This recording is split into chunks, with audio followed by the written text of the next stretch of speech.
chilling wind blows through Hungary, carrying with it the scent of encroaching authoritarianism and the chilling silence imposed upon its LGBTQ community.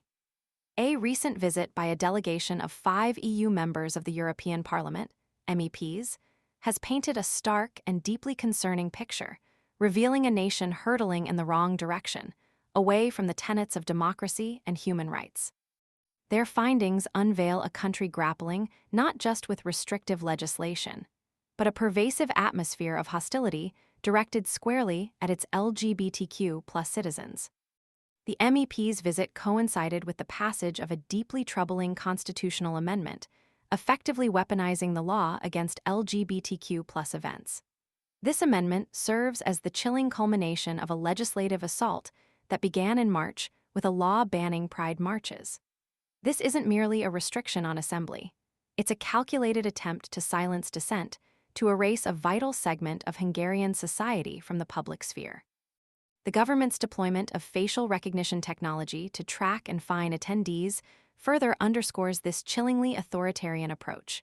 This is not about public order.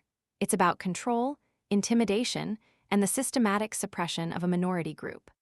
One human rights organization aptly described this as a full frontal attack, a brutal and unambiguous assault on the fundamental rights of LGBTQ Hungarians. The delegation's report is a damning indictment of Hungary's current trajectory. They witnessed firsthand the creation of a hostile environment where LGBTQ individuals are not merely marginalized, but actively targeted and silenced. The atmosphere is thick with fear, where open expression of identity is fraught with risk, and the very act of celebrating one's existence is met with legal reprisal. The MEPs didn't simply observe these trends, they experienced them, witnessing the palpable fear and tension that permeates daily life for LGBTQ Hungarians. Their report serves as a stark warning, a clarion call to action, echoing the anxieties and fears of a community fighting for its very existence. The delegation's response was swift and decisive. They're not merely issuing condemnations, they're demanding concrete action.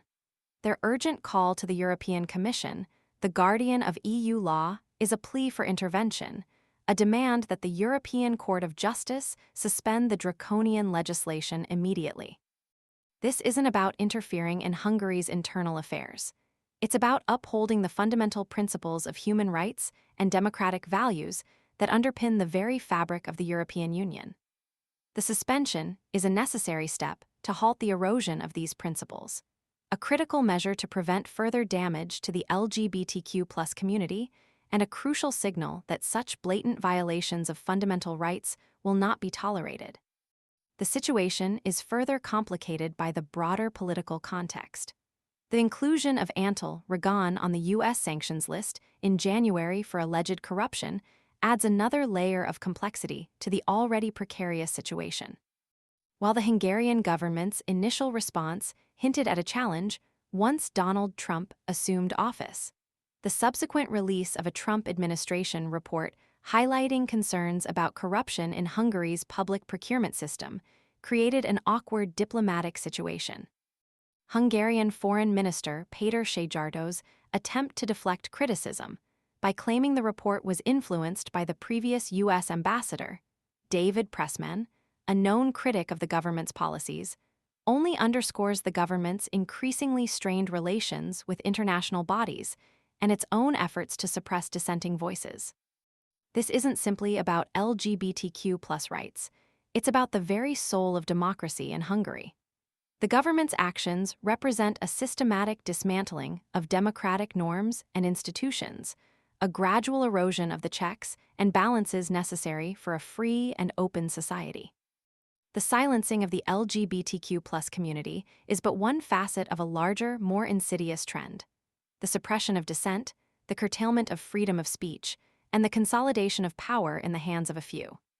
The MEP's report serves as a powerful reminder that the fight for democracy is an ongoing struggle, one that requires constant vigilance and unwavering commitment to the values of freedom, equality, and justice. The international community must stand firmly against the erosion of these values, not just in Hungary, but wherever they are threatened. The fate of LGBTQ Hungarians is inextricably linked to the broader fight for democracy, a fight that demands urgent and decisive action from the European Union and the international community. The future of a truly democratic Hungary hangs in the balance.